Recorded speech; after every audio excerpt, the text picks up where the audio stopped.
পাঠিয়েছিলেন ঝাঁকে ঝাঁকে আবাবিল পাখি। তারা ওই হস্তি বাহিনীর ওপরে ছোট্ট ছোট্ট পাথর নিক্ষেপ করেছিল।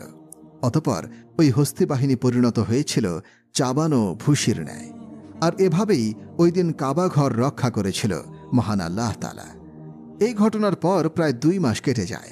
এরপরে আমরা একটি রাতের ঘটনা দেখতে পাই। মক্কাবাসীরা সেদিন নিজ নিজ কাজে ব্যস্ত হয়েছিল। নবীজির দাদা আব্দুল মুত্তালিব সেদিন রাত্রে কাবা শরীফের ছাদের উপর দাঁড়িয়েছিলেন। হঠাৎ করে সেদিন আকাশে আলো দেখতে পান তিনি, যেটা আরব থেকে পূর্ব অঞ্চল সহ সমগ্র বিশ্ব জুড়ে ছড়িয়ে পড়েছে। এটি দেখে আব্দুল মুত্তালিব অনেক অবাক হয়ে যান। এরপরে তিনি দৌড়ে নিচে চলে আসেন। এখানে তিনি এসে দেখেন যে কাবা শরীফের ভেতরে বিভিন্ন পূজারীদের রাখা 360টি মূর্তি ছিল, সেগুলো সব আপনা আপনি পড়ে যাচ্ছে। এরপর তিনি কাবা ঘর থেকে বাইরে এসে দেখেন এই যে কুফা ও সিরিয়ার মধ্যবর্তী স্থানে পানি প্রবাহ শুরু করেছে, অথচ বহু বছর ধরে এখানে কেউ পানি দেখেনি। ঠিক তখনই আব্দুল মুত্তালিবের তার ঘরের দিকে চোখ পড়ে।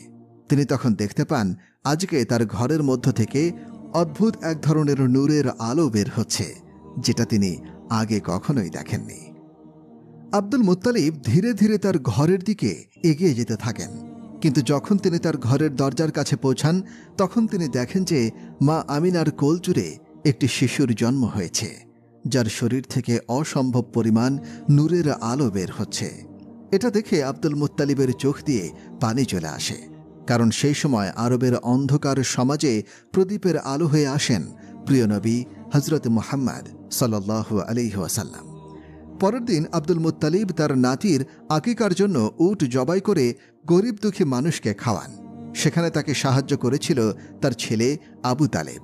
তখন সেখানেই আবু তালেবের বড় ভাই অর্থাৎ নবীজির চাচা আবু লাহাব আসেন। তবে গরিবদের সাথে একসাথে বসে খেতে হবে বলে বাড়ির দরজা থেকে চলে যান। আসলে আবু লাহাব অনেক অহংকারী লোক ছিলেন। অন্যদিকে মা আমিনার বুকের দুধ ছিল না, তাই শিশু মুহাম্মদ সাল্লাল্লাহু আলাইহি ওয়াসাল্লামকে দুধ খাওয়ানোর জন্য একজন মহিলাকে ডাকা হয়। এসেছিল আবু লাহাবের স্ত্রীর দাসী।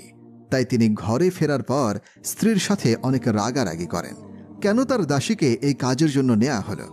তার স্ত্রীও অহংকারী ছিল। অন্যদিকে দেখা যায় ইহুদিরা একসাথে বসে কথা বলছিল। তারা বুঝতে পেরেছে কোনো এক বিশেষ শিশুর জন্ম হয়েছে, কারণ এই ব্যাপারে তাদের ধর্মগ্রন্থে স্পষ্টভাবে উল্লেখ আছে।